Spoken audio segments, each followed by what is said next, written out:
नमस्कार। नमस्कार नमस्कार। लाल बहादुर शास्त्री महाविद्यालय गोंडा उत्तर प्रदेश, पोम्पे कॉलेज एकड़ा मंगलुरु कर्नाटक और मंगलुरु विश्वविद्यालय हिंदी अध्यापक संघ के संयुक्त तत्वावधान में गंगा कावेरी व्याख्यान माला का आज 54वां व्याख्यान है। और इस महत्वपूर्ण व्याख्यान में, जो कि आज स्वाधीनता दिवस की पूर्व संध्या पर है, पूरा देश आजादी का अमृत महोत्सव मना रहा है। 75वीं वर्षगांठ मना रहे हैं आजादी की। और आज गंगा कावेरी व्याख्यान श्रृंखला में बात करने के लिए, अपना वक्तव्य प्रस्तुत करने के लिए हमारे साथ जुड़े हुए हैं देश के जाने माने चिंतक, लेखक, राजनीति शास्त्र के विद्वान प्रोफेसर ब्रज कुमार पांडे जी। आर्यन कॉलेज हाजीपुर में आप 35 साल प्राध्यापन कार्य किए हैं और आपकी ढेर सारी अकादमिक उपलब्धियां हैं। तो मैं सबसे पहले लाल बहादुर शास्त्री महाविद्यालय की प्राचार्य महोदया डॉक्टर वंदना सारस्वत जी, पोम्पे कॉलेज एकड़ा मंगलुरु के प्राचार्य महोदय डॉक्टर पुरुषोत्तम केवी जी और मंगलुरु विश्वविद्यालय हिंदी अध्यापक संघ के अध्यक्ष, पोम्पे कॉलेज एकड़ा के हिंदी विभागाध्यक्ष डॉक्टर एस ए मंजुनाथ जी, जो हमारे मित्र हैं और हम लोग साथ मिल करके इस कार्यक्रम को चला रहे हैं। लाल बहादुर शास्त्री महाविद्यालय के हिंदी विभागाध्यक्ष गुरुवर डॉक्टर शैलेंद्र नाथ मिश्र सर, सबका आशीर्वाद प्राप्त करते हुए हम इसको आगे लगातार बढ़ा रहे हैं। आप सभी का इस कार्यक्रम में मैं हृदय से स्वागत करता हूं। और आज के मुख्य वक्ता डॉक्टर ब्रज कुमार पांडे जी का संक्षिप्त परिचय देने हेतु मैं लाल बहादुर शास्त्री महाविद्यालय गोंडा के हिंदी विभागाध्यक्ष गुरुवर डॉक्टर शैलेंद्रनाथ मिश्र सर को सादर आमंत्रित करता हूं कि वो आज के मुख्य वक्ता का संक्षिप्त परिचय देकर अनुग्रहित करें। गुरुवर डॉक्टर शैलेंद्रनाथ मिश्र सर। बहुत बहुत धन्यवाद जयशंकर जी। इस आभासी पटल पर उपस्थित देश के महत्वपूर्ण बौद्धिक जगत के हस्ताक्षर डॉक्टर ब्रज कुमार पांडे जी का मैं हृदय से आभार व्यक्त करता हूँ, नमन करता हूँ, उनको प्रणाम करता हूँ। डॉक्टर ब्रज कुमार पांडे जी का जन्म जो है इस समय बिहार में जो बक्सर है, बक्सर में गायघाट नामक स्थान पर हुआ था। आपने जो है राजनीति शास्त्र में एमए करके और पीएचडी की उपाधि प्राप्त की। लेकिन ये परिचय तो एक औपचारिक परिचय होता है हम अध्यापकों का कि इतना तो होना ही है।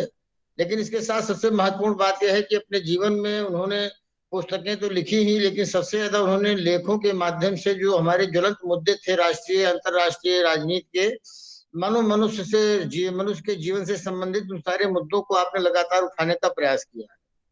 आपके लेख जो है मेनस्ट्रीम में,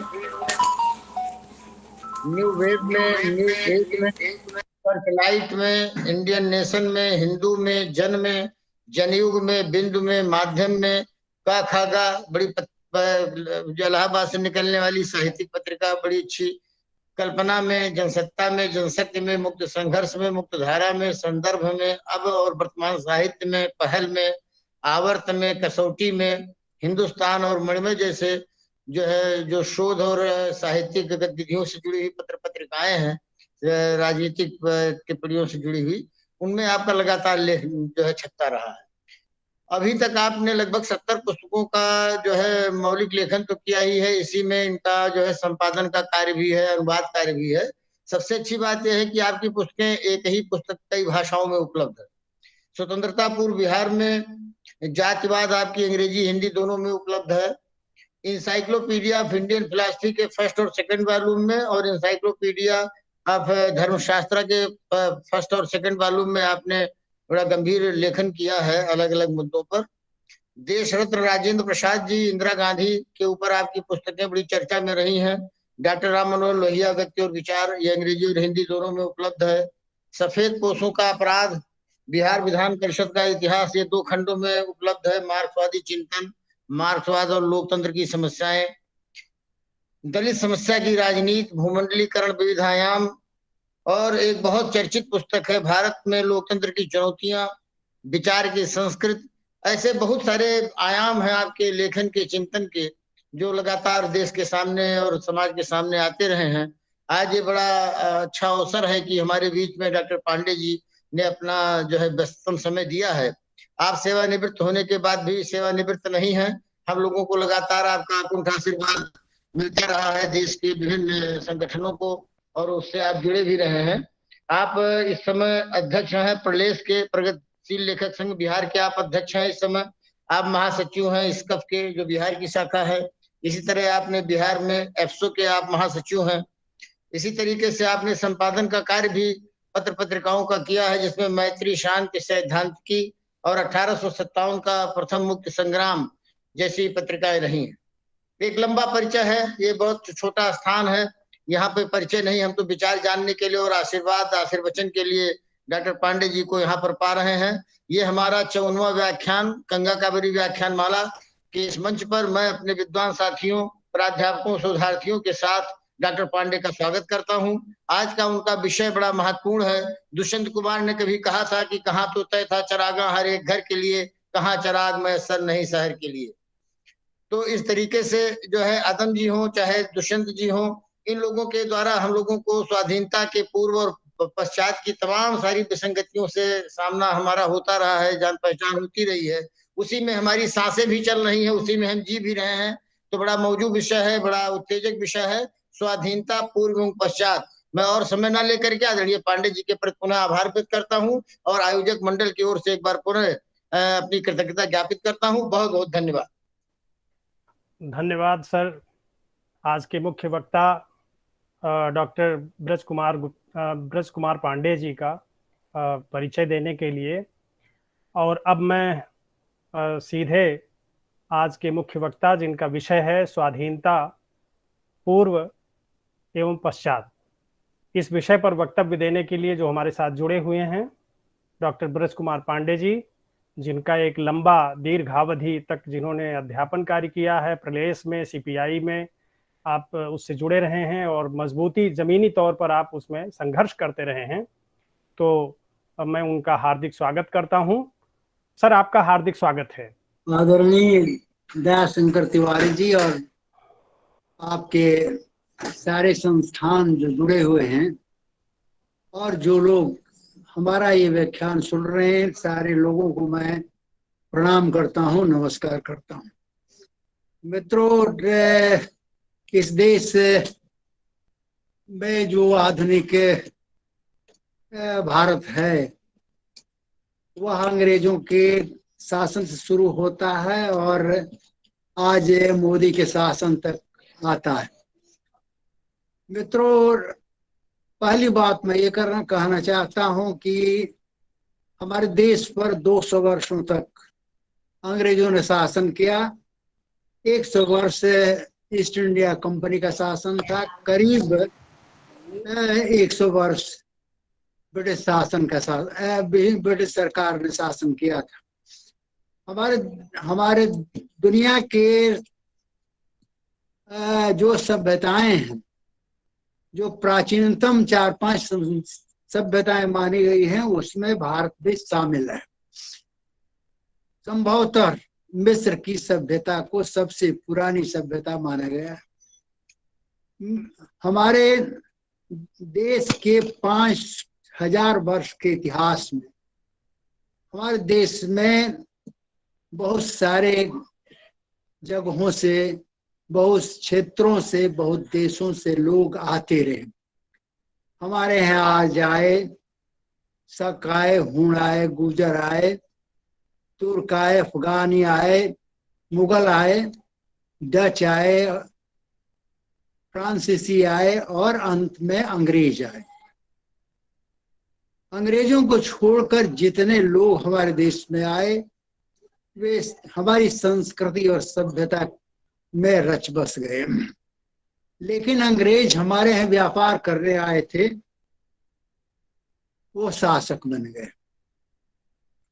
अंग्रेजों के ये शासन जब शुरू हुआ तो हमारे देश के लोगों को लगा कि हमारे देश को ये आधुनिक बनाने आए। अंग्रेज कवि किपलिंग ने कविता लिखी थी, take up the white man burden.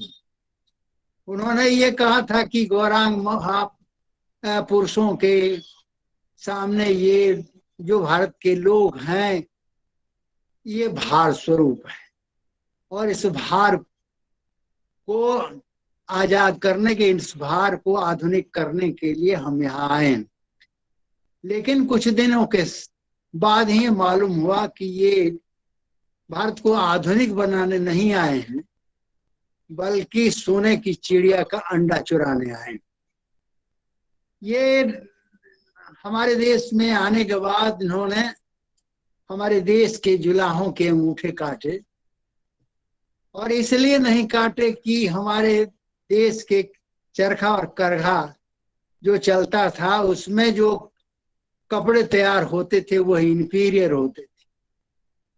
हमारे यहाँ ढाका का मलबल दुनिया में नामी था, लेकिन लंकाशायर में बनने वाले कपड़े का बाजार हमारे देश में बनने वाले कपड़ों के लिए बाधक था, इसलिए हमारे जुलाहों के अंगूठे काटे गए थे।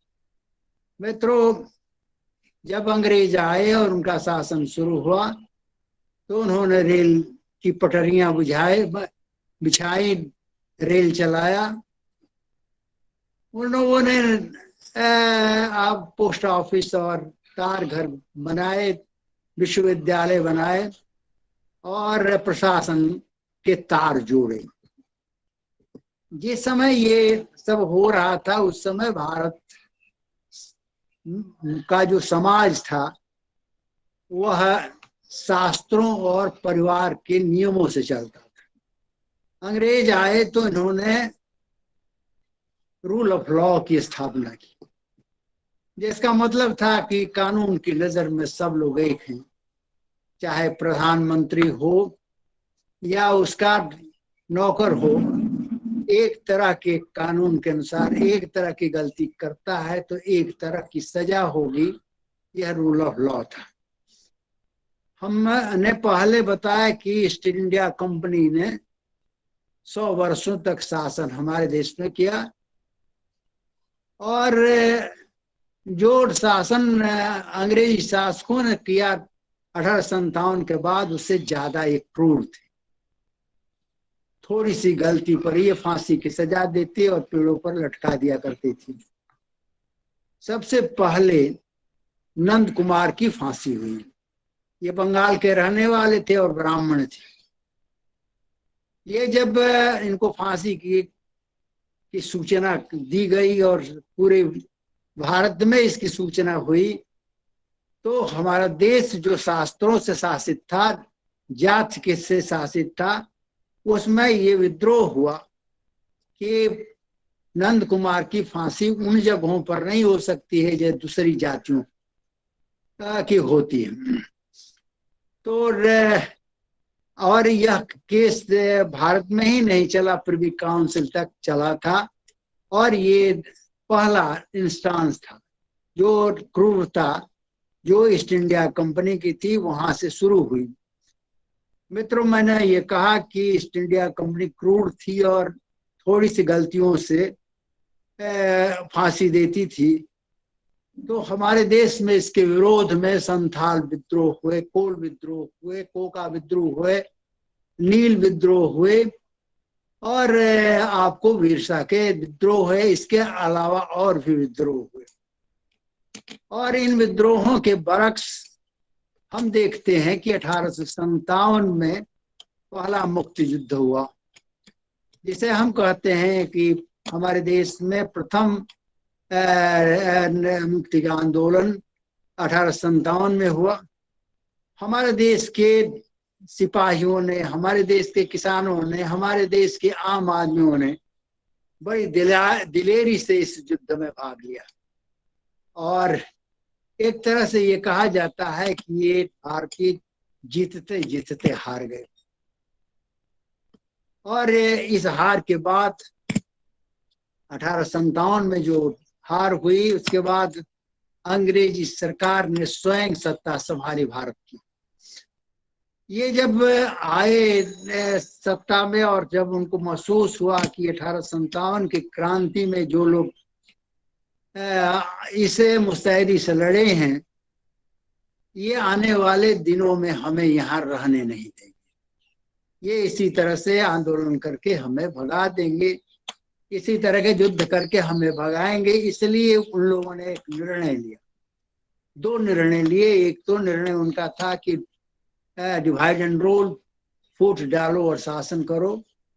और दूसरा इनका निर्णय था कि भारत के उदार नागरिकों को इकट्ठा करो, उससे संवाद करो, उनकी समस्याओं को सुनो और उसके समाधान की बात करो।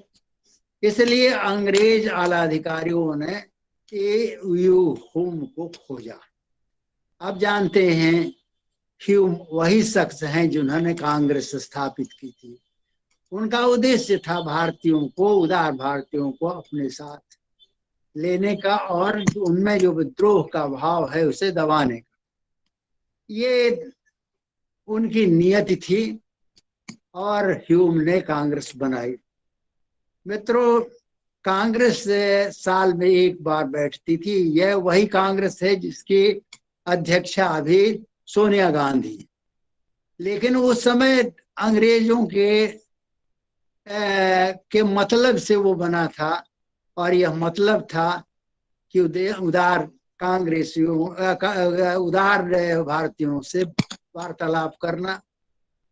साल में एक बार ये भारतीय इकट्ठा होते, कोट पैंट नेकटाई लगाते, सूट बूट पहनते और वो कांग्रेस में उपस्थित होते। वे आवेदन करते, निवेदन करते, अपने लिए नौकरी मांगते, स्कूल मांगते, अस्पताल मांगते, सड़क मांगते।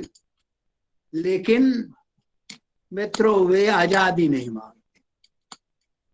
जब ये भाव हमारे देश के युवाओं में, हमारे देश के क्रांतिकारियों तक पहुंचा तो उनमें बहुत गुस्सा था कि कांग्रेस हमारा उद्धार नहीं कर सकती, हमारी स्वतंत्रता दिला नहीं सकती। इसलिए उन लोगों ने वो ये नहीं सोचा कि ये साधन सही हैं कि गलत हैं। उन्होंने हथियार बंद लड़ाई लड़ने की सोची और अंग्रेजों को गोली दाग करके, मार करके भगाने की बात सोची। ये हमारे देश की पहले चरण के जो क्रांतिकारी थे उन लोग यह बात सोची कि साहब इस तरीके से इनको हम भगाएंगे। लेकिन हमारे ये क्रांतिकारियों को इस बात का इल्म नहीं था कि जिसके राज्य में सूरज नहीं डूबता उसको हमें विदेशों से हथियार लेकर, चोरी कर, डकैती कर, क्योंकि हाँ आपने सुना होगा काकोरी षड्यंत्र केस, जिसमें सरकारी खजाने को रेल में चढ़ करके लूटा गया था, जिसमें बहुत सारे लोग शामिल थे, जिसमें अशफाकुल्ला खां, पंडित राम प्रसाद बिस्मिल, लाहिरी जैसे क्रांतिकारी भी शामिल थे। और उसमें जितने शामिल थे वो पुलिस ने उनको पकड़ा, उनको फांसी दिया। केवल चंद्रशेखर आजाद बच गए। तो ये मैं बता रहा हूं कि ये साधन कुछ भी हो लेकिन हम आजादी हथियार बंद हो करके लड़ेंगे और भगा देंगे। अंग्रेजों को लगा कि साहब ये भारतीय जो हैं ये हथियार से लड़ रहे हैं, हमको मार पीट रहे हैं, हत्याएं कर रहे हैं, इसकी उपाय होनी चाहिए। इसलिए उन लोगों ने एक कानून बनाया जिसको रॉलेट एक्ट कहते हैं। इस रॉलेट एक्ट का मुख्य बिंदु था कि भारतीय जनता के सभी तरह के अधिकारों को छीन लेना। आज देख रहे हैं मौलिक अधिकार जो संविधान में दिए गए हैं ये वर्तमान सरकार एक एक करके छीन रही है। चाहे अभिव्यक्ति की स्वतंत्रता का सवाल हो, चाहे निजता का सवाल हो, इस तरह की बात। तो रॉलेट एक्ट जब बना तो जैसे ही भारतीयों को मालूम हुआ वो सड़कों पर आ गए। हजारों हजार लोग प्रदर्शन करने लगे, आंदोलन करने लगे, धरना देने लगे और परिणाम हुआ कि बड़े पैमाने पर हत्याएं होने लगी। और इसी संदर्भ में अमृतसर के जलियांवाला बाग में हजारों लोग इकट्ठा हुए और वहां जैसे ही सभा शुरू हुई, जनरल डायर ने गोलियां दागी और 500 आदमी मारे गए। जान बचाने के लिए लोगों ने कुएं में बाग में जो कुएं थे उसमें कूद करके सैकड़ों लोगों ने अपनी जान दे दी। हमारे भारतीय मुक्ति के इतिहास में रॉलेट एक्ट और जलियांवाला बाग हत्याकांड टर्निंग पॉइंट था। हमारे देश का हर तबका, हर आदमी, हर औरत और मर्द, जुआ, मजदूर, किसान इस जलियांवाला हत्याकांड के बाद मर्माहत था और चाहता था कि किसी न किसी रूप से ये अंग्रेजों को भगाया जाए। मैं यहाँ यह बात मैं ये संजीदगी से कहना चाहता हूँ कि इसी समय गांधी जी जो कांग्रेस की राजनीति में परिधि पर थे वो केंद्र में आ गए। उन्होंने hat, coat, pant, boot suit सब फेंक दिया, 2.5 गज की लंगोटी लगा ली। इस देश की जनता, इस देश के किसान गांधी के इस रूप को देख करके ये कहना शुरू किया कि गांधी हमारा आदमी, हमारा नेता है। जिसे भारतीय जब पुलिस की लाल पगड़ी देख करके घरों में छिपती थी, वह सड़कों पर लड़ने के लिए उतर आई। मैंने कहा कि गांधी अब आजादी की लड़ाई के केंद्र में आ गए, राजनीति की परिधि से बाहर निकल गए। गांधी ने 3 आंदोलन चलाए, बड़े आंदोलन चलाए। असहयोग का आंदोलन, सविनय अवज्ञा का आंदोलन, 1942 के अगस्त क्रांति का आंदोलन, ये 3 बड़े आंदोलन। पहला आंदोलन असहयोग का आंदोलन था। असहयोग का मतलब था कि ये भारतीय जो हैं अंग्रेजों का किसी तरह का सहयोग नहीं करेंगे, इनके बाजार में बिकने वाला कपड़ा नहीं पहनेंगे, इनके द्वारा जो चीजें ब्रिटेन में बन रही है उसको नहीं इस्तेमाल करेंगे, उनके द्वारा चलाए गए स्कूल कॉलेज में नहीं पढ़ेंगे। यहाँ तक कि इस सहयोग में हजारों हजार लाखों लोग सड़कों पर आए। लोगों ने स्कूल छोड़े, कॉलेज छोड़े और सरकारी कर्मचारी अपने सरकारी नौकरी से त्याग दे करके सड़कों पर उतरे। हमारे देश के वकील ने वकालत छोड़ दी और इसमें शामिल हुए। इस आंदोलन इतना व्यापक था, इतना सशक्त था कि इसकी कल्पना नहीं की जा सकती थी, क्योंकि हर घर, हर आदमी, हर इंसान इस असहयोग को समझ गया था और विरोध कर रहा था। लेकिन इस आंदोलन को शुरू करने के पहले गांधी जी की एक शर्त थी। शर्त यह थी कि इसमें कहीं हिंसा होगी, मैं तत्क्षण इसे वापस ले लूंगा। ऐसा ही हुआ।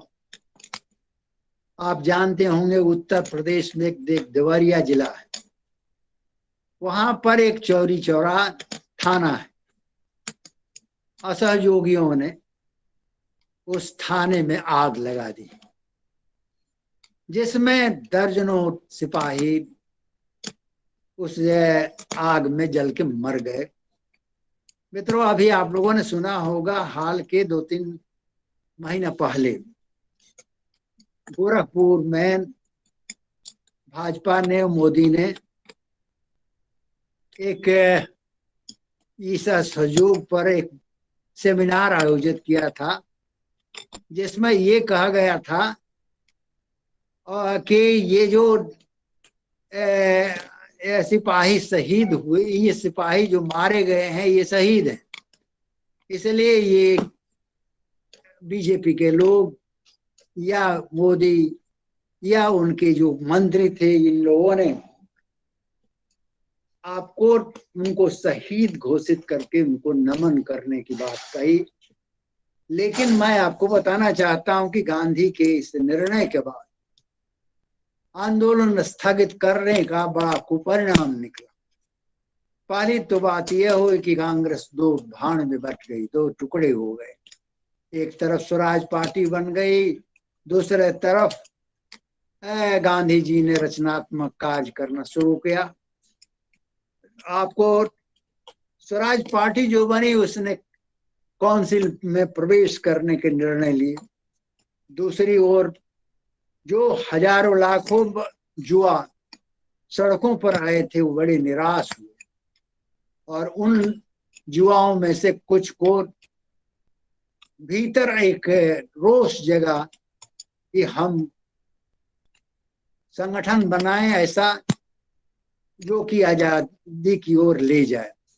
इसमें हिंदुस्तान सोशलिस्ट रिपब्लिकन आर्मी बनी, नहीं, हिंदुस्तान सोशलिस्ट रिपब्लिकन एसोसिएशन बना, जिसमें भगत सिंह और चंद्रशेखर आजाद शामिल थे। इस एसोसिएशन ने निर्णय लिया कि हम हथियार बंद लड़ाई लड़ेंगे, देश को आजाद करेंगे, और आजाद जो देश होगा तो उसे हम सोशलिस्ट देश बनाएंगे। ये आपको हिंदुस्तान सोशलिस्ट रिपब्लिकन आर्मी के उद्देश्य थे। दूसरी ओर आप इतिहास पढ़े होंगे तो 1925 में कानपुर में भारतीय कम्युनिस्ट पार्टी की स्थापना हुई, और इसी तरह से इस असहयोग की असफलता के बाद 1920 में ट्रेड यूनियन कांग्रेस बन चुकी थी। किसानों के, मजदूरों के, किसान मजदूरों के, औरतों के, युवाओं के, छात्रों के भी संगठन बने, और ये सब अपनी आवश्यकताओं, अपनी मांगों को रखने के साथ साथ आजादी की लड़ाई में भी सहयोगी बने। मैं आपको बताना चाहता हूं कि जिस तरह से रॉलेट एक्ट के बाद, जलियांवाला बाग हत्याकांड के बाद देश में जनता जगी थी, उसी तरह आपको देश में चाहे वो कम्युनिस्ट पार्टी की स्थापना हो, चाहे क्रांतिकारियों के संगठन की स्थापना हो, चाहे मजदूरों, किसानों, नौजवानों, औरतों और छात्रों के संगठन, इसके बढ़ते हुए आक्रोश और तेवर को देख करके अंग्रेजों ने भारतीयों को खुश करने के लिए साइमन कमीशन भेजा। वह नया संविधान लेकर आया था और भारतीयों को शासन देने की बात कह रहा था, लेकिन भारतीयों को ये नए ढंग से गुलामी देने का ये आयोग था, और साइमन की अध्यक्षता में जो भी सदस्य थे पूरे देश भर घूमते थे, और देश की जनता जहां वो जाते वहां साइमन गो बाय के नारा लग, साइमन वापस जाओ, साइमन वापस जाओ। और बड़े पैमाने पर विरोध हुआ, बड़े पैमाने पर लोग सड़कों पर उतरे, बड़े पैमाने पर वो धरने प्रदर्शन हुए। इसी सिलसिले में पंजाब में लाला लाजपत राय को आपको अंग्रेजों ने लाठियों से पीटा, जिसके कारण लाला जी का 3-4 दिनों के बाद देहांत हो गया। ये बात जब भगत सिंह को मालूम हुई, उनके साथियों को मालूम हुई, तो उन लोगों ने इसके बदला लेने के लिए कोशिश किया, और उसमें सांडर्स पद हुआ, जिसके कारण भगत सिंह को जेल हुआ। मित्रों, भगत सिंह ने इसी पीरियड में संसद के सेंट्रल हॉल में जब सेशन चल रहा था उस समय हो गए, उन्होंने बम पटका, पर्चे बांटे और इनकलाब के नारे लगाए। उनका मकसद था कि इनकलाब का जो नारा है देश की जनता के जन जन तक, गांव गांव तक, शहर शहर तक, गली गली तक पहुंचे, और भगत सिंह इसमें सफल रहे। और आज के इतिहासकार कहते हैं कि ये इनकलाब का जो नारा था यह आंदोलन बन गया, केवल नारा नहीं रहा। यहाँ पर मैं रुक कर एक बात कहना चाहता हूँ, इस आजादी की लड़ाई के तहरीक में कि कांग्रेस ने इस साइमन कमीशन के बाद 3 कांग्रेसें हुई। एक 1929 में हुई, दूसरी 1931 में हुई कराची कांग्रेस, और तीसरी कांग्रेस 1936 में। ये तीनों कांग्रेस से ऐतिहासिक कांग्रेस थी, क्योंकि 1929 की कांग्रेस में कांग्रेस की अध्यक्षता के लिए गांधी जी का नाम प्रस्तावित था, लेकिन गांधी जी ने अपना नाम वापस ले लिया और पंडित जवाहरलाल नेहरू को अध्यक्षता करने के लिए प्रस्तावित किया। इसके पहले कांग्रेस पार्टी डोमिनियन स्टेटस मांगती थी, वह पूर्ण स्वराज नहीं मांगती थी। कांग्रेस के अंदर आप लोगों को याद होगा या याद होना चाहिए, सबसे पहले हसरत मुहानी ने पूर्ण आजादी का प्रस्ताव रखा था, लेकिन वह मंजूर नहीं हुआ। 1929 के लाहौर कांग्रेस में पंडित जवाहरलाल की अध्यक्षता में कांग्रेस हुई। उन्होंने वहां भाषण दिया, लाहौर के रावी तट पर झंडे फहराए, और आप जानते हैं कि ये 26 जनवरी को जो हम गणतंत्र दिवस मनाते हैं, उसी लाहौर कांग्रेस में पंडित जवाहरलाल नेहरू ने मुकम्मल आजादी का प्रस्ताव पारित किया था। और वही जब देश आजाद हुआ और पूर्ण आजाद, 1947 को तो हमको आजादी मिली थी, लेकिन पूर्ण स्वराज 26 जनवरी 1950 को मिला, और वह उसी याद में जब लाहौर कांग्रेस में जवाहरलाल नेहरू ने यह प्रस्ताव पारित किया। दूसरी कांग्रेस कराची में हुई। पंडित नेहरू लाहौर कांग्रेस के बाद जेल चले गए थे, और वह जेल से जब लौटे तो जेल में उन्होंने कुछ मसले तैयार किए थे जो मौलिक अधिकार से जुड़े, और बड़े ही परफेक्ट वो डॉक्यूमेंट थे। वे जेल से आकर के गांधी से मिले और अपने द्वारा तैयार किए गए मौलिक अधिकार के दस्तावेज को गांधी को दिखाया। गांधी ने सुभाष बोस को और वल्लभ भाई पटेल को बुलाया और कहा कि तीनों मिलकर के इसे फाइनल करो, और वह कराची कांग्रेस में वही मौलिक अधिकार पारित हुआ जो आज हमारे संविधान के मौलिक अधिकार में दर्ज है। तो मैं ये कहना चाहता हूं कि आजादी लड़ने वाले हमारे जो फ्रीडम फाइटर थे, वे पहले ही सोच रहे थे कि हमारा देश आजाद होगा तो हम अपने देश के नागरिकों को क्या देंगे, और ये कराची कांग्रेस में ही उन लोगों ने मौलिक अधिकार बनाए, पास किए, जो हमारे कॉन्स्टिट्यूएंट असेंबली में पारित हुआ, और उसी अधिकार के हम अधिकारी बन करके इस देश में रह रहे हैं। तीसरी कांग्रेस जो हुई वह 1936 में। 1936 में जो कांग्रेस हुई लखनऊ में, उस कांग्रेस के भी अध्यक्ष जवाहरलाल नेहरू थे। इस बार जब वो कांग्रेस के अध्यक्ष बने तो नेहरू ने कहा कि देश आजाद होगा तो समाजवादी देश होगा, और इस प्रस्ताव के बाद जवाहरलाल जी भारत का आज जो भी प्रधानमंत्री होता है, नेता होता है, देश घूमने की बात कहता है, मैं आप लोगों को कहना चाहता हूं कि लखनऊ कांग्रेस के बाद जवाहरलाल जी भारत के सभी पुलिस स्टेशन पर, सभी थानाओं पर वो गए और उन्होंने अपनी तकरीर की और बताया कि देश जो आजाद होगा तो ये भारत माता जो धूल धूसरित है, तैयार कर रहे हैं, ये धूल धूसरित है, उसको हम इस देश के साफ सुथरा बनाने की कोशिश करेंगे। 10 बजे कर रहे हैं। इसलिए मैं आपको ये कहना चाहता हूं कि एक ऐसा प्रधानमंत्री जो बाद में चलकर प्रधानमंत्री बने, वो प्रधानमंत्री ऐसे बने जो कि देश की जनता को जानना चाहते, देश को संवारना चाहते थे, और आजादी की लड़ाई में ही उन्होंने ये सोशलिज्म का संकल्प लिया था कि देश आजाद होगा। हालांकि ये आजादी के बाद सोशलिज्म नहीं आया, वो सोशलिस्टिक पैटर्न ऑफ सोसाइटी तक ही वो रह गया।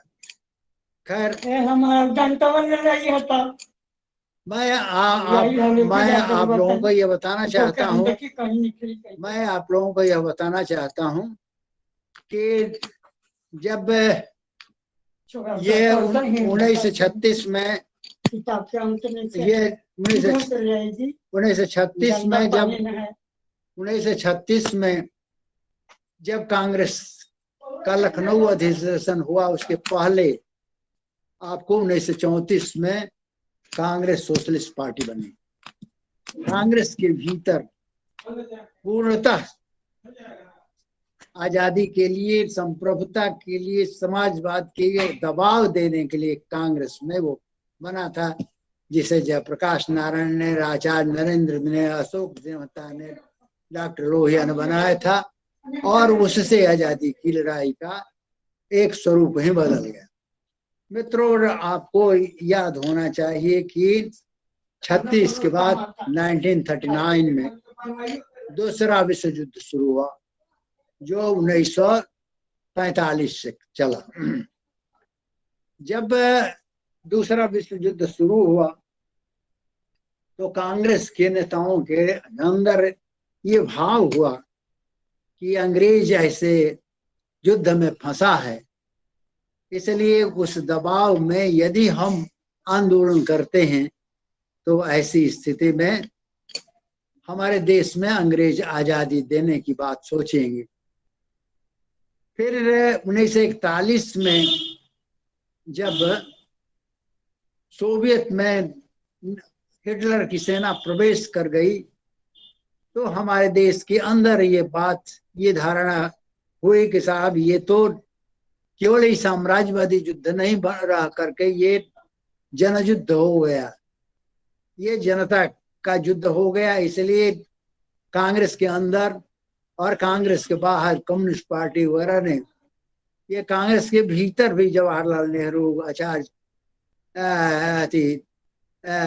ये चक्रवर्ती राजा गोपालाचारी, और कांग्रेस के अध्यक्ष थे मौलाना आजाद, इन लोगों की भी सोच थी कि आंदोलन नहीं होना चाहिए, लेकिन गांधी जी अड़ गए और कांग्रेस के अधिकांश लोग इस बात के लिए तैयार हो गए कि नहीं, इसमें आंदोलन होना चाहिए। और इस सिलसिले में बंबई में 1942 में कांग्रेस का एक अधिवेशन हुआ, जिसमें गांधी जी ने स्वयं प्रस्ताव लिखा, स्वयं प्रस्ताव पढ़ा, और उस प्रस्ताव में ये था, अंग्रेजों भारत छोड़ो, करो या मरो, ये नारे थे।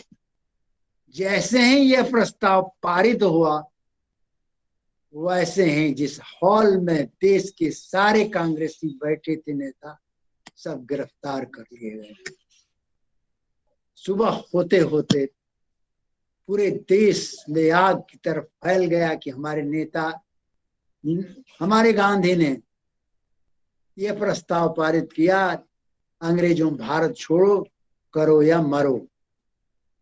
और क्विट इंडिया का प्रस्ताव के साथ ही जनता उबल पड़ी, सड़कों पर आ गई, रेल की पटरियां उखाड़ने लगे, डाक खाने पर कब्जा करने लगे, पुलिस के थानों पर कब्जा हुआ, स्कूल के बंद हुए, कॉलेज बंद हुए, और इस तरह से आंदोलन इतना व्यापक हुआ, और नेताओं के नहीं रहने पर हुआ, जनता स्वयं नेता बन गई और सड़कों पर आकर लड़ती रही, जिसमें हजारों लोग लाठियों से मारे गए, गोली से मारे गए, फांसी चढ़ाए गए, काला पानी की सजा हुई। और उतना ही नहीं, आपको इस में जितनी ज्यादती हुई उस ज्यादती का परिणाम था कि हमारे देश की जनता के उत्साह में किसी तरह की कमी नहीं हुई।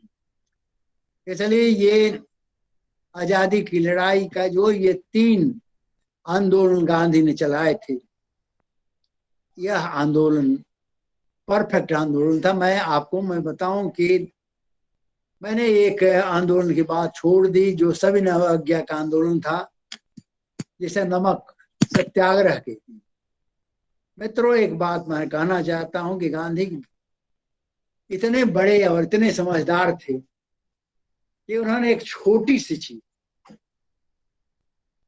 जो सबसे कम कीमत की, मैं जब बच्चा था तो 1 पैसा जो तांबे का हुआ करता था, उससे कच्ची तौल 2 सेर और वो सिंध वाला लाल नमक मिलता था।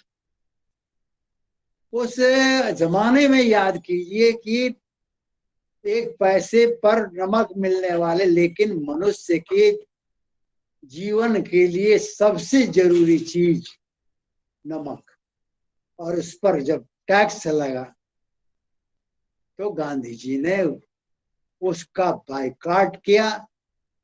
उन्होंने नमक बनाया, दंडी मार्च किया, सैकड़ों लोगों को लेकर गए और नमक बनाया और अंग्रेजों के कानून को धज्जियां उड़ाए। उसी तरह पूरे देश में नमक बने और नमक कानून के कारण हमारे देश के आंदोलन एक तीव्र गति से बढ़ा था, जो हम कहते हैं सविनय अवज्ञा आंदोलन। हम किसी को मारेंगे नहीं, हम किसी को पीटेंगे नहीं, लेकिन हम नमक पर टैक्स नहीं देंगे। मित्रों, मैं याद कराना चाहता हूं कि जर्मनी में डॉक्टर लोहिया ने जो थीसिस लिखी थी, वह इसी विषय पर थीसिस लिखी थी। इकोनॉमी ऑफ साल्ट सत्याग्रह उनकी थीसिस का विषय था, जिस पर उन्हें पीएचडी की डिग्री मिली। मित्र, मैं ये कह रहा था कि 42 का आंदोलन हुआ, इसमें लोग मारे गए और देश में जो कुछ घटित हुआ उसको देख करके अंग्रेजों को ये लगा कि अब हम लोगों को ये रहने नहीं देंगे। इसलिए उनके दिमाग में आजादी देने की बात आई और इसके लिए कैबिनेट मिशन आया। यहाँ एक बात मैं बताना चाहता हूं कि दूसरा विश्व युद्ध 1945 में खत्म हुआ और ब्रिटेन में हाउस ऑफ कॉमन्स का चुनाव होने वाला। उस समय आपको लेबर पार्टी ने एक घोषणा पत्र निकाला था, चुनाव घोषणा पत्र। उस घोषणा पत्र में उन्होंने लिखा था कि हम चुनाव जीतेंगे तो हम भारत को आजादी देंगे। इत्तेफाक से लेबर पार्टी जीत गई और एटली जो है वो प्रधानमंत्री बन गया और उसने आपको भारत के को आजादी देने के लिए कैबिनेट मिशन भेजा, बाद में लॉर्ड माउंटबेटन को भेजा और इस तरह से देश को आजाद करने के सिलसिले में अंग्रेजों ने पहल की, लेबर पार्टी ने पहल की और 15 अगस्त 1947 को हमारा देश आजाद हुआ। लेकिन दुखद बात ये थी कि हमारा देश 2 भागों में बट गया। ये हमारे देश की आजादी के, भारतीय स्वतंत्रता आंदोलन के, हमारे देश की जनता के माथे पर काला धब्बा था कि हमारा देश 2 टुकड़े में बट गया, हिंदुस्तान और पाकिस्तान हो गया। आजादी तो मिली, लेकिन आजादी मिलने के बाद बहुत सारे संकट। पहला संकट था कि भारत को जो आजादी मिले उसका प्रस्ताव, उसका कानून ब्रिटिश संसद में 1947 के ब्रिटिश पार्लियामेंट में पास हुआ। उसमें 20 सूत्र थे। उस 20 सूत्र में एक ऐसा सूत्र था जो कि हमारे देश को विखंडित करने वाला था। वह सूत्र था कि हमारे देश में 562-63 रियासतें थी, देसी रियासतें। उसमें लिखा था कि ये देसी रियासतें चाहे तो भारत में रहें, या चाहे तो पाकिस्तान में रहें, या चाहे तो ये अलग देश बन जाए। आप सोचिए, भारत आपको 565 देश बन जाए, उसके अलावा जो पहले से राज्य हैं, जो प्रांत हैं, वो भी रहें, तो यह कितना खतरनाक था। हमारे देश के वल्लभ भाई पटेल और पंडित जवाहरलाल ने बड़े संदिग्ध रणनीति से और बड़े ही कौशल से, बहुत ही संवेदनशील होकर के देसी रियासतों के राजाओं से मिलकर उसे भारत में मिलाने का प्रयास किया। और उसमें वो 100% तो सफल नहीं रहे। वो हैदराबाद का निजाम और कश्मीर के राजा हरि सिंह, ये ढुलमुलों की रवैया थी, जिसको बड़े कायदे से पटेल ने उसे भारत में मिलाया। एक पहला संकट ये था कि हमने आजादी आने के बाद 565 रियासतों को देश का अंग बनाया और राज्य बनाया। दूसरा संकट था कि यहाँ से जो विस्थापित होकर अंग्रेज पाकिस्तान गए थे, उनके लिए करोड़ों रुपए मुआवजे देने। और अंग्रेज जब यहाँ से गए, हमें लूट के चले गए थे। हमारे न पूंजीपति के पास, न हमारे सरकार के पास उतने साधन थे कि इसका निर्माण। तो ये संकट था, ये मुआवजा देना था। एक तीसरी बात थी कि जब ये बंटवारा हुआ तो बड़े पैमाने पर दंगे हुए, हजारों हजार लोग मारे गए। आप उस पीरियड का उर्दू का, हिंदी का, पंजाबी की कहानियां, उपन्यास पढ़िए, वे रोंगटे खड़े करने वाले हैं कि कैसे कैसे लोग थे जो दोनों तरफ के लोगों की हत्याएं हुई। यह भी एक बड़ा संकट था। एक संकट था 20 सूत्री के कानून के आधार पर हमको देसी रियासतों को देश में मिलाना था, मुआवजा देना था। और सबसे बड़ा सवाल यह था कि हमारे यहाँ जो सांप्रदायिकता थी और इसमें लोग मारे गए थे, वह कितना दर्दनाक था। और इस पृष्ठभूमि में हमें आजादी मिली। मित्रों, मैंने ये कहा कि न तो हमारे देश सरकार के पास, न हमारे पूंजीपतियों के पास उतने साधन। मुझे जहां तक याद है, जब देश आजाद हुआ तो बिरला के पास 60 करोड़ की संपत्ति और बिरला के पास 40 करोड़ की संपत्ति और टाटा के पास 60 करोड़ की संपत्ति। और इस संपत्ति से हमारा देश निर्माण नहीं हो सकता। पंडित जवाहरलाल नेहरू को इस बात की चिंता हुई कि हम एक स्वावलंबी देश कैसे बनाएं। वे पहले पश्चिमी देशों में गए, अमेरिका गए, इंग्लैंड गए, फ्रांस गए, पश्चिम जर्मनी गए।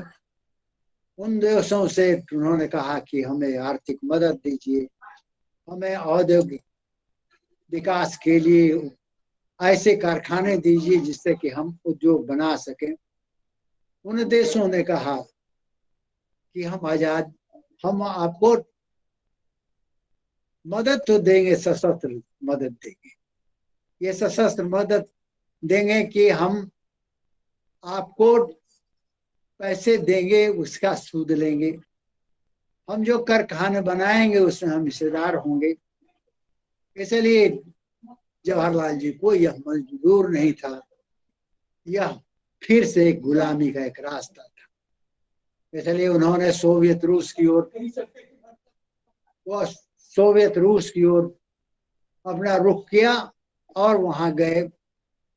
सोवियत रूस ने बिना शर्त मदद देने की कोशिश की, जिसका परिणाम हुआ कि भारत में बोकारो बना, भिलाई बना, दुर्गापुर बना, हटिया बना। आपको हैदराबाद में थी ये वो दवा के कारखाने बने, भाखड़ा नंगल नार बनी। इस तरह से देश देश के अंदर आपको ये सहायता सोवियत ने दी, जिसके कारण हमारा देश खड़ा हो।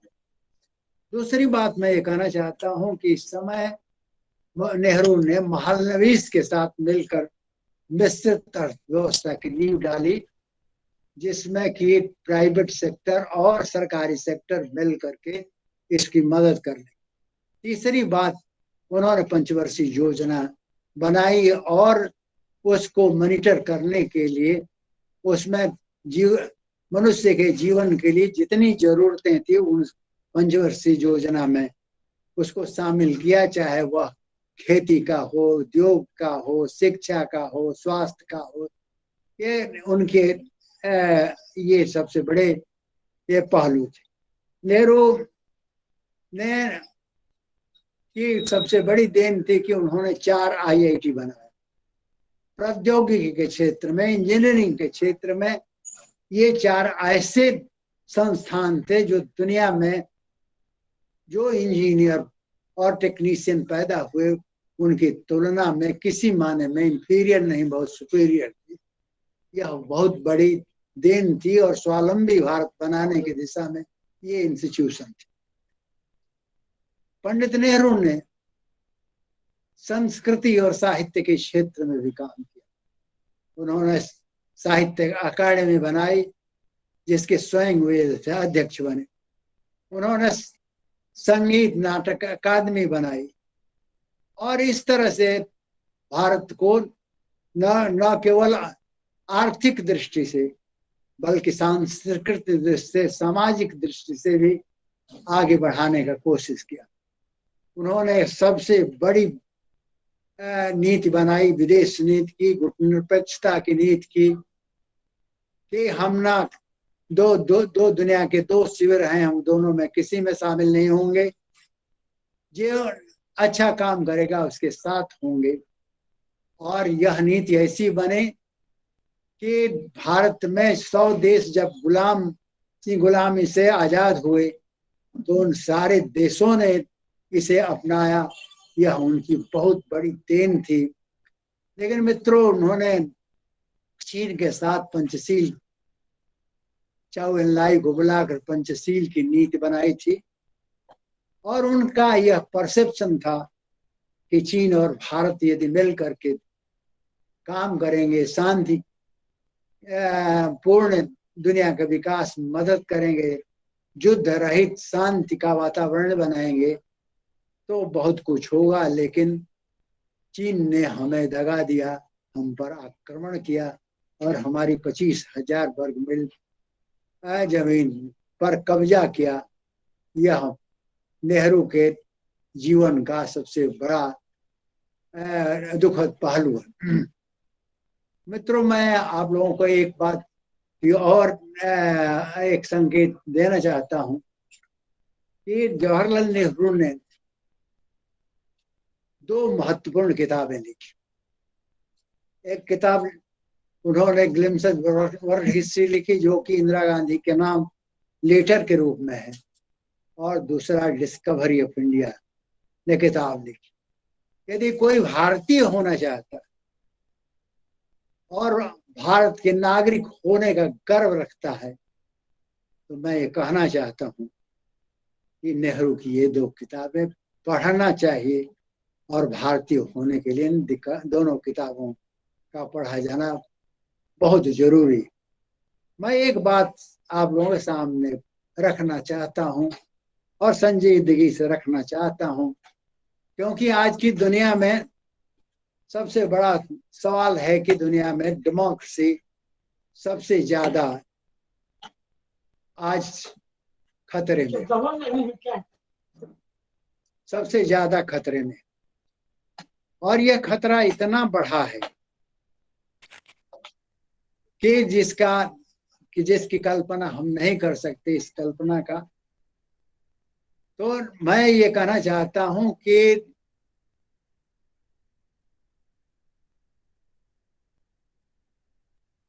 जो मैं कह रहा था ये संदर्भ कि जवाहरलाल को उन्होंने लागू किया और उसे लागू करने के बाद देश, हाँ एक बात ये जो मैं कह रहा हूं, 17 वर्षों तक जवाहरलाल नेहरू भारत के शासक रहे, प्रधानमंत्री। उन्होंने उनके जीवन काल में भारत में संसदीय लोकतंत्र की जो मर्यादाएं, मूल्य और जो सिद्धांत उन्होंने रचा, उसे चलाया और संसद की गरिमा बढ़ाई, वह दुनिया के संसदीय जनतंत्र के इतिहास में नामी है। आज जो हमारा देश विखंडित हो रहा है, हमारा जो देश जिन मूल्यों को नेहरू ने स्थापित किया, जिस संसदीय जनतंत्र को स्थापित किया, हमारे देश में संसद की जो बहसें हुई, उसका जो स्टैंडर्ड था, वह दुनिया के किसी भी देश के संसद में हुए बहसों से सबसे ज्यादा गरिमामय था। मित्रों, जवाहरलाल जी का इस चीन के दुखद घटना के बाद अवसान हो गया। उसके बाद लाल बहादुर शास्त्री आए, लेकिन वह बहुत ही सरल आदमी थे, ईमानदार आदमी थे और भारत की जनता के समान सोच वाले आदमी थे और गरीब आदमी थे। लेकिन दुर्भाग्य से उनके पीरियड में पाकिस्तान भारत का युद्ध हुआ। हम जीत तो जरूर गए, लेकिन ताशकंद में जो समझौता हुआ, जो दुनिया का प्रेशर था, उस प्रेशर के आधार पर, लेकिन शास्त्री जी हृदय रोग के रोगी थे। इस समझौते के बाद रात में सोए, उनकी कार हार्ट फेल कर गया, उनकी मृत्यु हो गई। उसके बाद हमारे देश में एक सवाल उठा, क्योंकि मोरारजी देसाई भारत का प्रधानमंत्री बनना चाहते और नेहरू के मरने के बाद इंदिरा गांधी बड़ी उदासीन थी और चाहती थी कि अपने बच्चों के साथ मैं रहूं और उन परिवार देखूं। लेकिन कांग्रेसियों ने लाल बहादुर शास्त्री के शासन में ही उन्हें मंत्री बनाया था। जब वो मर गए तो मोरारजी देसाई कैंडिडेट हो गए, लेकिन कांग्रेस के अंदर कुछ नेताओं ने इंदिरा गांधी को कहा कि साहब, उनको उम्मीदवार बनाना चाहिए। ऐसे लोग, जो लोग बहुत महत्वपूर्ण थे, उन लोगों ने इंदिरा गांधी को उम्मीदवार बनाया, यह समझ से यह तो महिला है, गूंगी गुड़िया है, हम जो चाहेंगे इसे कराएंगे। उनको यह नहीं समझ थी कि एक दिन वह बाघिन बन जाएगी। ऐसा ही हुआ। वो चुनाव जीत गई, प्रधानमंत्री बन गई, लेकिन उन पर जो दबाव था, जिस दबाव के कारण राष्ट्रपति का चुनाव होने वाला था, और उस राष्ट्रपति के चुनाव में उम्मीदवारी का जो सवाल था, जो कांग्रेस के अंदर जो मोरारजी देसाई का साइड के लोग थे या उनके विरोधी, इंदिरा गांधी के विरोधी थे, उन लोगों ने संजीव रेड्डी को राष्ट्रपति का उम्मीदवार बनाया, जो इंदिरा गांधी को पसंद नहीं था। परिणाम हुआ कि कांग्रेस दो टुकड़े में बट गई और कांग्रेस अल्पसंख्या में आ गई। कम्युनिस्टों के सहयोग से उन्होंने शासन चलाया और वह शासन इस तरह का शासन था कि 1969 से 1971 तक का शासन भारत के लोकतंत्र आजादी के बाद के इतिहास का स्वर्णिम अध्याय। इस देश की जनता के लिए जितने काम इंदिरा गांधी के उसे 2-2.5 साल के अंदर हुए, वैसा काम पहले कभी नहीं हुआ। बैंकों के राष्ट्रीयकरण हुए, आपको जनरल इंश्योरेंस, लाइफ इंश्योरेंस का राष्ट्रीयकरण हुआ, कोल का राष्ट्रीयकरण हुआ, हदबंदी के कानून बने और इन कानूनों के बाद लाखों लोगों को रोजगार मिला और आपको इतनी बड़ी उपलब्धि इंदिरा गांधी की जो मिली, आज तक 75 वर्ष के स्वतंत्रता के इतिहास में इस तरह की उपलब्धि किसी को नहीं मिली। मित्रों, ये जो उनकी अल्पसंख्यक सरकार थी, उसको 72 में चुनाव कराना था, लेकिन इंदिरा गांधी ने 1 साल पहले 71 में ही चुनाव की घोषणा कर दी और गरीबी हटाओ का नारा लगाकर इस देश की जनता इतनी बड़ी बहुमत से उसे जिताया कि उसकी कल्पना नहीं की जा सकती। इंदिरा गांधी मुकम्मल एक बड़े अवतार के रूप में उदित हुई 71 के चुनाव के बाद। दूसरी बात यह है कि इसी पीरियड में पाकिस्तान भारत का युद्ध हुआ, बांग्लादेश को लेकर के लड़ाई हुई और उस लड़ाई में आपको भारत जीत गया। 1 लाख सैनिकों को इंदिरा गांधी पकड़कर जेल में बंद कर दिया और आपको बांग्लादेश का निर्माण हुआ। देश जनता ने, यहाँ तक कि अटल बिहारी वाजपेयी ने पहली बार कहा कि यह इंदिरा नहीं, यह दुर्गा है, यानी वो दुर्गा के रूप में अवतरित हुई और उन्होंने एक बहुत बड़ा इनकलाब किया कि एक देश बना दिया। पाकिस्तान 2 टुकड़े में बट गया, एक बांग्लादेश बन गया, एक पाकिस्तान बन गया। यह इंदिरा गांधी के शासनकाल की एक सबसे बड़ी उपलब्धि थी। मित्रों, दूसरी बात मैं ये कहना चाहता हूं कि आपको मैं ये बताना चाहता हूं कि इस बड़ी उपलब्धि के बाद जो शासन 1975 में भारत में महंगी आई और भ्रष्टाचार फैला। मित्रों, यहाँ मैं एक नोट आप लोगों के सामने पेश करना चाहता हूं और मैं आप लोग याद कीजिए 1929 के आर्थिक मंदी का, क्योंकि वो आर्थिक मंदी पहले विश्व युद्ध के कारण हुआ।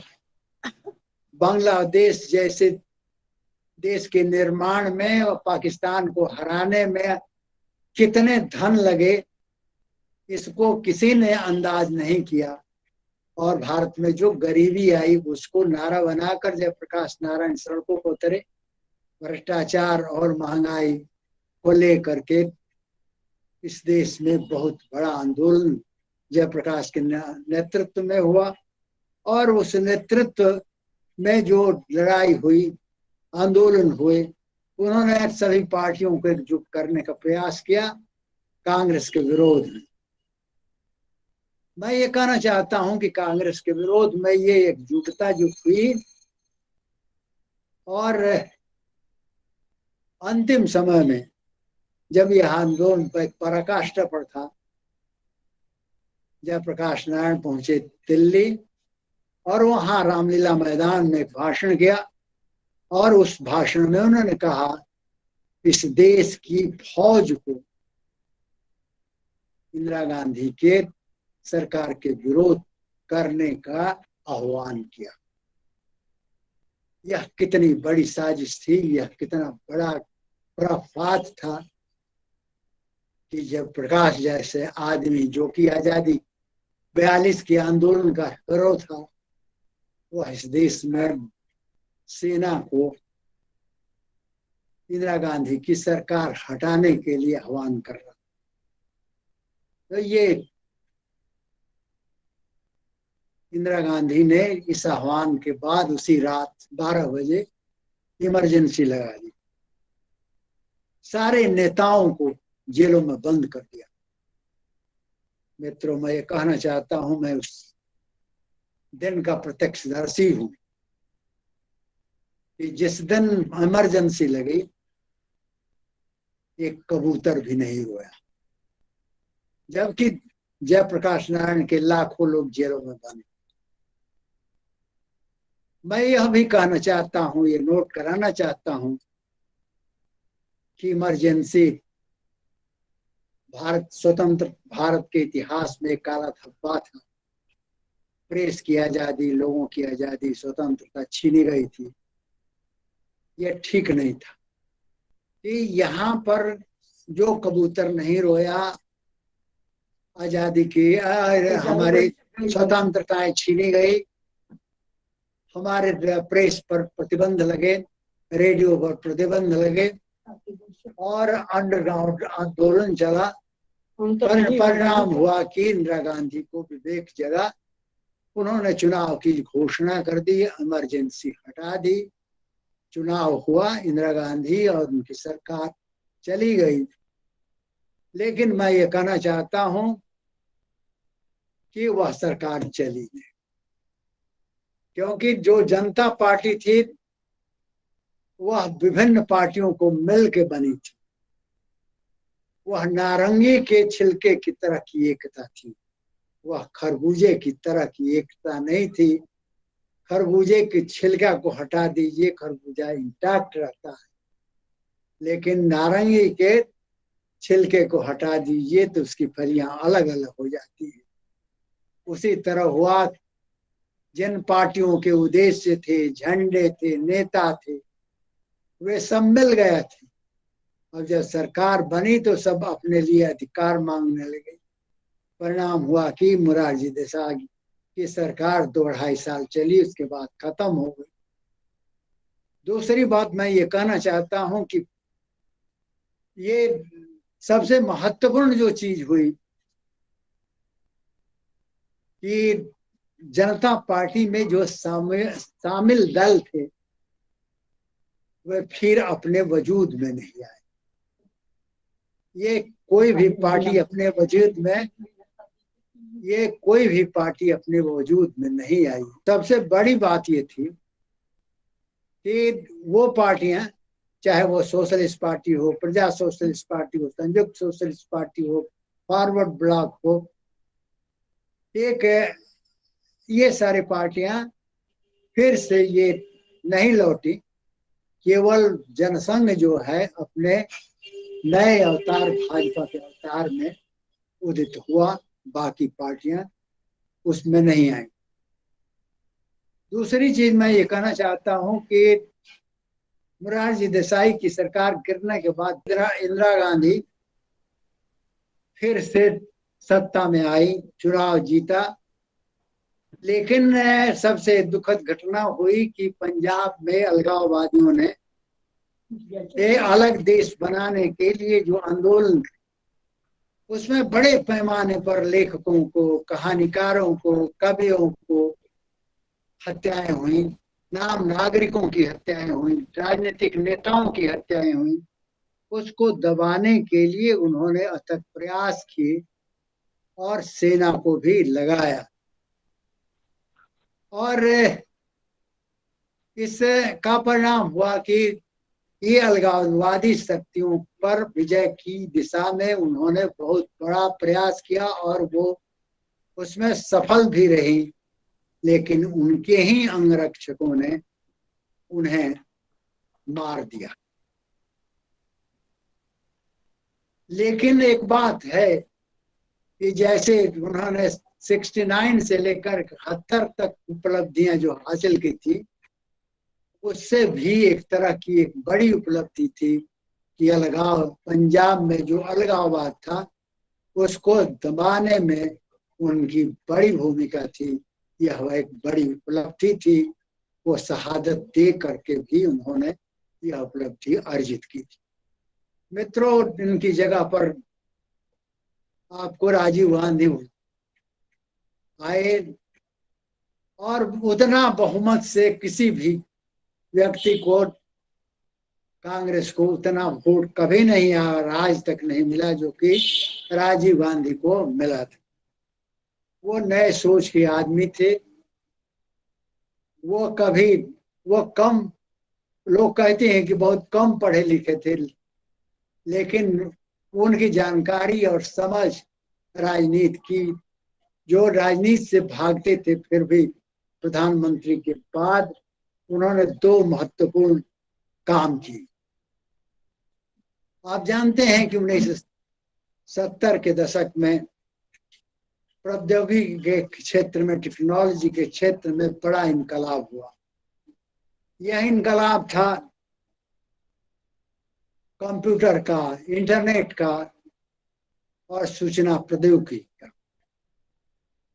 राजीव गांधी पहले व्यक्ति थे जो भारत में इस टेक्नोलॉजी को लागू करके इस देश को मॉडर्न बनाने की कोशिश की, इसकी चिंता की। दूसरी बात उन्होंने जो किया वह था पंचायत को उन्होंने संवैधानिक दर्जा दिलाया। और आपको मालूम होना चाहिए, कॉन्स्टिट्यूएंट असेंबली में डॉक्टर अंबेडकर ने पंचायत का विरोध किया था। उस समय श्रीमन नारायण अग्रवाल महाभारत में धृतराष्ट्र को जैसे संजय संवाद देते थे, वैसे श्रीमन नारायण अग्रवाल गांधी जी को दिन भर बहस क्या हुई कॉन्स्टिट्यूएंट असेंबली में जाकर के बताते। जब जिस दिन कॉन्स्टिट्यूएंट असेंबली में पंचायत पर बहस हो रही थी और अंबेडकर ने कहा कि पंचायत नहीं होनी चाहिए क्योंकि दलित गांव के बाहर रहते हैं, वो जाके गांधी को उन्होंने सुनाया। गांधी बहुत दुखी हुए, चिट्ठी लिखी, तब जाकर के राज्य के निर्देशक सिद्धांत के अंदर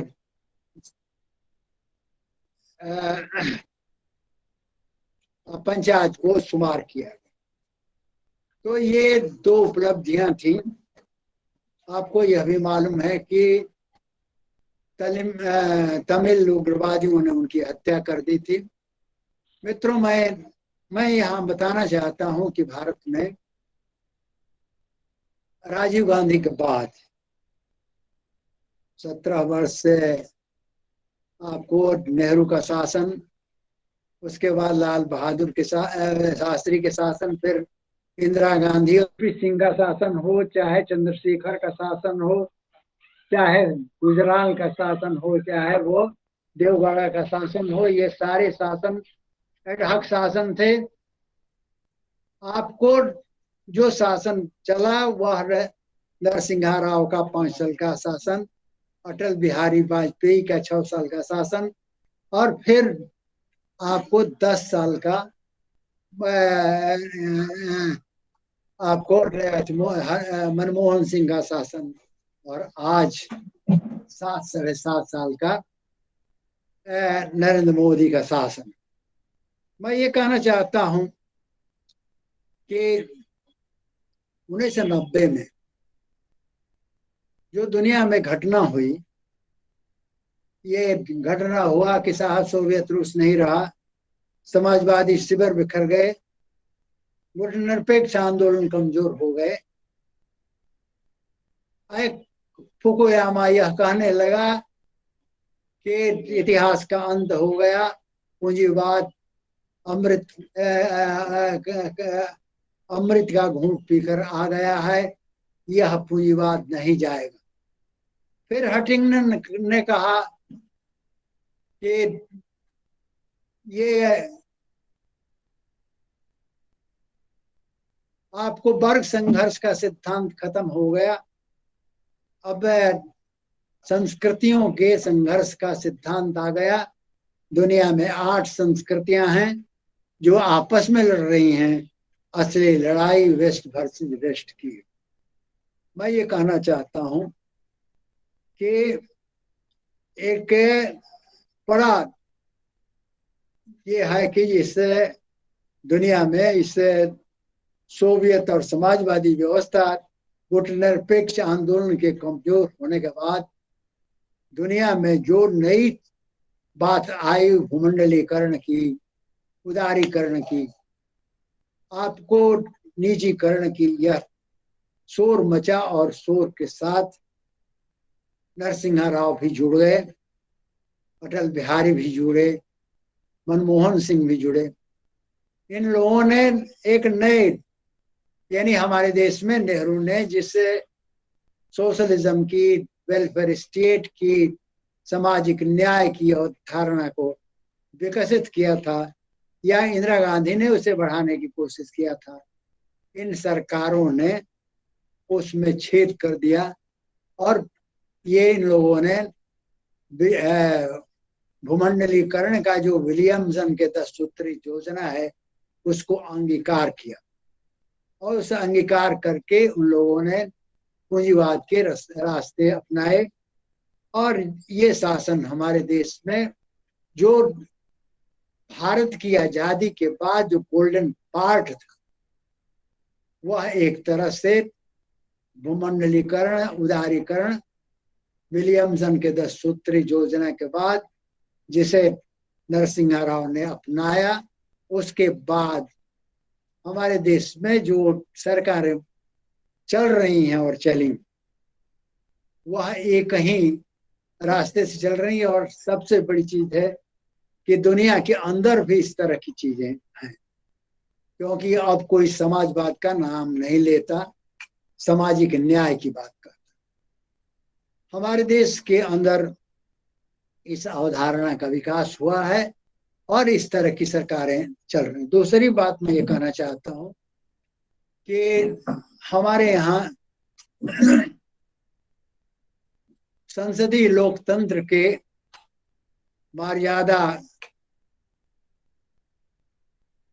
में जो खलल पड़ा वह मोरारजी देसाई के शासन के बाद।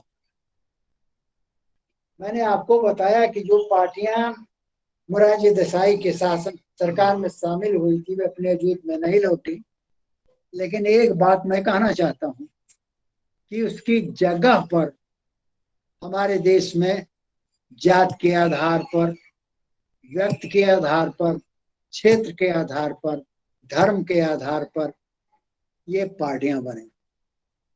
और ये पार्टियां जो हैं हमारे देश के सामने एक बहुत बड़ा सवाल, क्योंकि इनके आने के बाद वोट मांगने की प्रक्रिया खत्म हो गई, वोट मैनेज होने लगा। इसके लिए जरूरत पड़ गई कास्ट की, कैस्ट की, क्रिमिनल। और भारतीय राजनीति में यह एक तरह से समाहित हो गया और इस तरह से क्रिमिनल स्वयं कैंडिडेट बनने लगे और संसद में और विधानसभा में जाने लगे, और हमारे देश के जनतंत्र का जो स्वर्णिम अध्याय था उसमें ये खलल पड़े। मित्रों, बहुत लोग दो चीजों की बड़ी बड़ाई करते, डॉक्टर लोहिया के गैर कांग्रेसवाद की का, और मोरारजी देसाई ने जो जनता पार्टी बनाई उसका। मैं क्योंकि जयप्रकाश नारायण की जो जनता पार्टी वह भी गैर कांग्रेस पार्टी का ही स्वरूप था।